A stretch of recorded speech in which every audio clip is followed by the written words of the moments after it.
ಒಕ್ಕಲಿಗ ಮತ್ತು ಲಿಂಗಾಯತ ಸಮುದಾಯದ ನಾಯಕರು ಈ ಜಾತಿ ಜನಗಣತಿ ವಿಚಾರವನ್ನ ಬ್ಲಾಕ್ ಮಾಡ್ತಿರಲ್ಲ ತಾವು ಹೋಗ್ತೀರಾ ಸರ್? ಈಗ ಅದು ಯಾರು ಬ್ಲಾಕ್ ಮಾಡ್ತಾ ಇದ್ದಾರೆ ಅಂತ ನನಗೆ ಗೊತ್ತಿಲ್ಲ. ಅದು ಒಕ್ಕಲಿಗರಿರ್ಬೋದು, ಲಿಂಗಾಯತರಿರ್ಬೋದು, OBCಗಳಿರ್ಬೋದು, ದಲಿತರಿರ್ಬೋದು, ಅಲ್ಪಸಂಖ್ಯಾತರಿರ್ಬೋದು, ಎಲ್ಲರೂ ಸಹ ಪಾರ್ಟಿ ಪಕ್ಷದ ಚೌಕಟ್ಟಿನಲ್ಲಿ ಇರ್ತಕ್ಕಂಥ ಪ್ರಣಾಳಿಕೆಯನ್ನು ಒಪ್ಪಬೇಕಾಗುತ್ತೆ. ಪ್ರಣಾಳಿಕೆಯಲ್ಲಿ ಇರ್ತಕ್ಕಂಥದ್ದು ಒಪ್ಪೋದಿಲ್ಲ ಅಂದಾಗ ಆ ಪ್ರಶ್ನೆ ಬೇರೆ. ಅದನ್ನು ಯಾವ ಥರ ವಿಚಾರ ಮಾಡಬೇಕು ಆ ಥರ ಮಾಡಬೇಕಾಗುತ್ತೆ. ಯಾವ ಜಾತಿಯವರು, ಯಾವ ಧರ್ಮದವರು, ಯಾವ ಬಣ್ಣದವರು, ಯಾವ ಪ್ರಾಂತದವರು ವಿರುದ್ಧ ಮಾಡ್ತಾ ಇದ್ದಾರೆ ಅಂತ ಹೇಳಿ ಅದು ಕ್ಯಾಬಿನೆಟ್ಗೆ ಬಂದರೆ ತಾನೇ ಗೊತ್ತಾಗೋದು ಯಾರು ಪರ ಇದ್ದಾರೆ, ಯಾರು ವಿರುದ್ಧ ಇದ್ದಾರೆ ಅಂತ. ಅದು ಆಗೋಗ್ಲಿ, ಅದಕ್ಕೇನು ಭಯ ಬೀಳ್ತಕ್ಕಂಥದ್ದು ಏನು ವಿಚಾರ ಇಲ್ಲ. ಈಗ ಹಿಂದೆ ಇತಿಹಾಸವನ್ನು ನೀವು ನೋಡಿದಾಗ ದೇವರಾಜ ಅರಸರವರು ಹಾವನೂರು ಆಯೋಗವನ್ನು ತಂದಾಗ ರೆಡ್ಡಿ ಕಾಂಗ್ರೆಸ್ ಆಯ್ತು. ಇಲ್ಲಿ VP ಸಿಂಗ್ರವರು ಮಂಡಲ್ನ ಅನುಷ್ಠಾನಕ್ಕೆ ತರಬೇಕು ಅಂದಾಗ ಕಮಂಡಲ ಬಂತು. ಸೊ ಇವೆಲ್ಲ ಆಗ್ತಾ ಇರುತ್ತೆ ರಾಜಕಾರಣದಲ್ಲಿ. ನೀವು ಪ್ರಗತಿಪರವಾದ ಕಾರ್ಯಕ್ರಮಗಳನ್ನು ತಂದಾಗ ಇದು ಸಹಜ.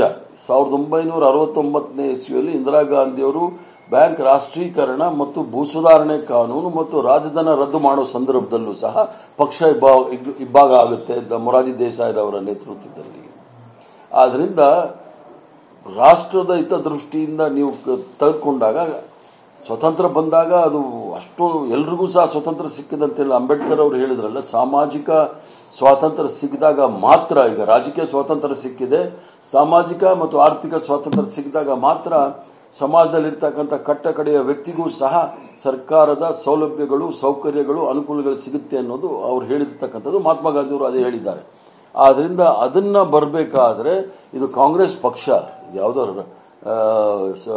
ಇದು ಕೇವಲ ಕ್ಷೇತ್ರೀಯ ಪಕ್ಷಗಳಲ್ಲ. ಆದ್ರಿಂದ ಜವಾಬ್ದಾರಿ ಜಾಸ್ತಿ ಕಾಂಗ್ರೆಸ್ ಪಕ್ಷದಲ್ಲಿದೆ. ಕಾರ್ಯಕ್ರಮಗಳನ್ನು ಅನುಷ್ಠಾನಕ್ಕೆ ತರಬೇಕು, ಅದಕ್ಕೆ ತರಕ್ಕೆ ಏನೇನು ಪ್ರಯತ್ನ ಮಾಡಬೇಕು ಅದು ನಾವು ಮಾಡ್ತೇವೆ. ಒಂದ್ ಕಡೆ ಬಿಜೆಪಿ ಭೀಮ ಸಂಗಮ ಅಂತ ಕಾರ್ಯಕ್ರಮ ಮಾಡುತ್ತೆ, ಮತ್ತೊಂದು ಕಡೆ ಅಮಿತ್ ಶಾ, ಮೋಹನ್ ಭಾಗವತ್ ಈ ತರದವರ ಈಗ ಏನಾಗ್ಬಿಟ್ಟಿದೆ ಅಂದ್ರೆ, ಈಗ ಅಮಿತ್ ಶಾ ಅವರು ಹೇಳ್ಬಿಟ್ಟಿದ್ದಾರೆ ಅಂಬೇಡ್ಕರ್ ಅಂತ ಹೇಳ್ತಕ್ಕಂಥದ್ದು ಒಂದು ಫ್ಯಾಷನ್ ಅಂತ ಹೇಳಿ. ಅಂಬೇಡ್ಕರ್ ದ್ವೇಷಿಗಳು ಇವರೆಲ್ಲ, ಸಂವಿಧಾನ ದ್ರೋಹಿಗಳು ಈ ಸಂಘ ಪರಿವಾರದವರು. ಮೋಹನ್ ಭಗವತ್ ಯಾರು, ಯಾವ ಸಾಂವಿಧಾನಿಕ ಪದವಿನಲ್ಲಿದ್ದಾರೆ? ಅವರು RSS, it's not A registered body. ಎಲ್ಲೂ ಸಹ ಒಂದು ಸಂಘಟನೆ ಇದೆ ಅಂತ ಹೇಳಿದ್ರೆ ಸರ್ಕಾರ ಅದನ್ನ ರೆಕಗ್ನೈಸ್ ಮಾಡಬೇಕು ಅಂದ್ರೆ ಏನಾದರೂ ಇರಬೇಕು. RSS ಇವತ್ತು ಸಹ ಎಲ್ಲೂ ಸಹ ರಿಜಿಸ್ಟರ್ಡ್ ಬಾಡಿ ಅಲ್ಲ. ಕೋಟ್ಯಾಂತರ ರೂಪಾಯಿ ಅವರು ಬೇರೆ ಬೇರೆ ಮೂಲದಿಂದ ಖರ್ಚು ಮಾಡ್ತಾ ಇದ್ದಾರೆ. ಎಲ್ಲಿಂದ ಮಾಡ್ತಾ ಇದ್ದಾರೆ? ಮೋಹನ್ ಭಗವತ್ರವರು ಏನು ಅಂತ ಹೇಳಿ ಅವ್ರಿಗೆ Z ಕ್ಯಾಟಗರಿ ಕೊಟ್ಟಿದ್ದೀರಿ. ಅದು ಏನು, ನಾವು ತೆರಿಗೆ ಕಟ್ತಕ್ಕಂಥದ್ದು, ನಾವು ನಮ್ಮ ತೆರಿಗೆ ದುಡ್ಡಲ್ಲಿ ಅವ್ರಿಗೆ ಕೊಟ್ಬಿಟ್ಟು ದೇಶದಲ್ಲಿ ಅರಾಜಕತೆ ಸೃಷ್ಟಿ ಮಾಡಲಿಕ್ಕೆ ನೀವು ಅವ್ರಿಗೆ ಸೆಕ್ಯೂರಿಟಿ ಕೊಟ್ಟಿದ್ದೀರಿ. ಅದನ್ನು ತಕ್ಷಣ ವಾಪಸ್ ತಗೋಬೇಕಾಗುತ್ತೆ. ಆದ್ರಿಂದ ಅಮಿತ್ ಶಾ ಇರ್ಬೋದು, ನರೇಂದ್ರ ಮೋದಿ ಇರ್ಬೋದು, ಮೋಹನ್ ಭಗವತ್ರರು ಇರ್ಬೋದು, ಅವರು ಯಾವತ್ತೂ ಸಹ ಸ್ವತಂತ್ರ ಭಾರತದ ಸಂವಿಧಾನವನ್ನ, ತ್ರಿವರ್ಣ ಧ್ವಜವನ್ನು ಒಪ್ಪಿದವರಲ್ಲ. 1947ನೇ ಜುಲೈ ತಿಂಗಳಲ್ಲೇ ಅವ್ರು ಹೇಳಿಬಿಟ್ಟಿದ್ರು, ತ್ರಿವರ್ಣ ಧ್ವಜ ನಾವು ಒಪ್ಪಲಿಕ್ಕೆ ಸಾಧ್ಯ ಇಲ್ಲ, ಅದು ದೇಶದ ಅಶುಭ ಅಂತೇಳಿ RSSನ ಆರ್ಗನೈಸರ್ ಅಲ್ಲಿ ಬಹಳ ಸ್ಪಷ್ಟವಾಗಿ ಹೇಳಿದರು. ಅವರ ಗೋಲ್ವರ್ಕರ್, ಇವರ ಗುರೂಜಿ, RSSನ ಮತ್ತು ಈ ಸಂಘ ಪರಿವಾರದ ಗುರೂಜಿ ಗೋಲ್ವರ್ಕರ್ ಅವರು ಹೇಳಿದರು, ಸಂವಿಧಾನದಲ್ಲಿ ಯಾವುದೇ ರೀತಿಯ ಭಾರತೀಯತೆ ಇಲ್ಲ, ಪಾಶ್ಚಿಮಾತ್ಯ ದೇಶದಿಂದ ಕೆಲವು ಅಂಶಗಳನ್ನು ತೆಗೆದುಕೊಂಡು ಇವರು ಸಂವಿಧಾನವನ್ನು ನಾವು ಮಾಡಿದ್ದೇವೆ, ಆದ್ರಿಂದ ಅದನ್ನು ನಾವು ಒಪ್ಪಕ್ಕೆ ಸಾಧ್ಯನೇ ಇಲ್ಲ, ಸಂವಿಧಾನ ನಮ್ದಲ್ಲ ಅಂತ ಹೇಳಿದಂಥವ್ರು. ಸಂವಿಧಾನ ಅವರು ಒಪ್ಪಿದ್ದಾರೆ ಅಂತ ಹೇಳಿದ್ರೆ ಅದು ಅದು ಮೂರ್ಖರು ಮಾತ್ರ ಹೇಳಬೇಕು. ಅವ್ರು ಯಾವತ್ತೂ ಸಹ ಸಂವಿಧಾನ ಒಪ್ಪಿದಿಲ್ಲ. ಅವ್ರದ್ದು ಗುಪ್ತ ಕಾರ್ಯಸೂಚಿ ಇದೆ, ಹಿಡನ್ ಅಜೆಂಡಾ ಇದೆ. ಮೊನ್ನೆ ದಿಗಂತ ಪೇಪರಲ್ಲಿ ಬಂದಿತ್ತು, ಸಂವಿಧಾನವನ್ನು ಬದಲಾವಣೆ ಮಾಡಬೇಕಾಗಿರೋದು ನಾವು ಮೌನವಾಗಿ ಮಾಡಬೇಕನ್ನೋ, ಬಹಿರಂಗವಾಗಿ ಎಲ್ಲೂ ಹೇಳೋಂಗಿಲ್ಲ ಅಂತ ಹೇಳಿ ಮೋಹನ್ ಭಗವತ್ರವರು ಹೇಳಿದ್ದಾರೆ. ಆದ್ರಿಂದ ಸಂವಿಧಾನ ಇರೋವರೆಗೂ ಸಹ ಈ ದೇಶ ಒಂದಾಗಿರುತ್ತೆ.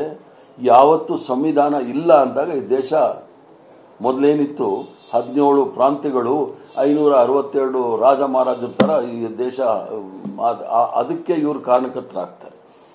ಇವರು ಭಾರತ ದೇಶದ ತಾಲಿಬಾನ್ಗಳು, ಸಂವಿಧಾನ ಒಪ್ಕೊಳ್ದೇ ಇರ್ತಕ್ಕಂಥವ್ರು. ಯಾರು ಸಂವಿಧಾನ ಒಪ್ಪೋದಿಲ್ಲ, ಯಾರು ತ್ರಿವರ್ಣ ಧ್ವಜ ಒಪ್ಪೋದಿಲ್ಲ, ಅವರು ಭಾರತದ ತಾಲಿಬಾನ್ಗಳು. ಯಾರು ಸ್ವಾತಂತ್ರ್ಯ ನಮಗೆ 2014ರಲ್ಲಿ ಸಿಕ್ತು, ಮತ್ತು ರಾಮಲಲ್ಲಾಗೆ ಪ್ರಾಣ ಪ್ರತಿಷ್ಠಾಪನೆ ಮಾಡಿದ್ಮೇಲೆ ಸಿಕ್ತು ಅಂತ ಹೇಳ್ತಾರೆ. ಅವರು ಸಹ ತಾಲಿಬಾನ್ ಸಂತತಿಯವರು.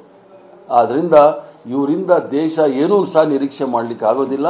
ಈ ರಾಷ್ಟ್ರದ ಸ್ವತಂತ್ರ ಹೋರಾಟದಲ್ಲಿ ಲಕ್ಷಾಂತರ ಜನ ಎಲ್ಲವನ್ನೂ ಸಹ ತ್ಯಾಗ ಬಲಿದಾನ ಮಾಡಿ ಹೋರಾಟ ಮಾಡಿ ರಕ್ತ ಬೆವರು ಎಲ್ಲವನ್ನು ಸಹ ಸುರಿಸಿ ಈ ರಾಷ್ಟ್ರದ ಪರಿಕಲ್ಪನೆಯನ್ನು ಕೊಟ್ಟಿದ್ದಾರೆ. ನಮ್ಮದೇ ಭಾರತ ದೇಶದ ಪರಿಕಲ್ಪನೆಯನ್ನು ಕೊಟ್ಟಿರ್ತಕ್ಕಂಥದ್ದನ್ನ ಉಳಿಸ್ಕೊಂಡು ಹೋಗ್ತಕ್ಕಂಥ ಜವಾಬ್ದಾರಿ ಎಲ್ಲರ ಮೇಲೂ ಸಹ ಇದೆ. ಮುಂದಿನ ಪೀಳಿಗೆ ಇದರಿಂದ ಎಚ್ಚರವಾಗಿರಬೇಕು. ಪ್ರಜಾಪ್ರಭುತ್ವಕ್ಕೆ ಧಕ್ಕೆ ತರ್ತಕ್ಕಂಥ ಕೆಲಸ ಆದರೆ ಎಲ್ಲರ ಹಕ್ಕುಗಳು ಸಹ ಮೊಟಕುಗೊಳ್ಳುತ್ತೆ. ಶಿಕ್ಷಣ, ಆರೋಗ್ಯ ಇವೆಲ್ಲ ಕೇವಲ ಕೆಲವು ವರ್ಗದವರಿಗೆ ಮಾತ್ರ ಇರೋ ಪರಿಸ್ಥಿತಿ ಬರೋದ್ರಿಂದ ಎಚ್ಚರ ವಹಿಸಿ ಮುಂದೆ ಹೆಜ್ಜೆ ಇಡಬೇಕಾಗುತ್ತೆ.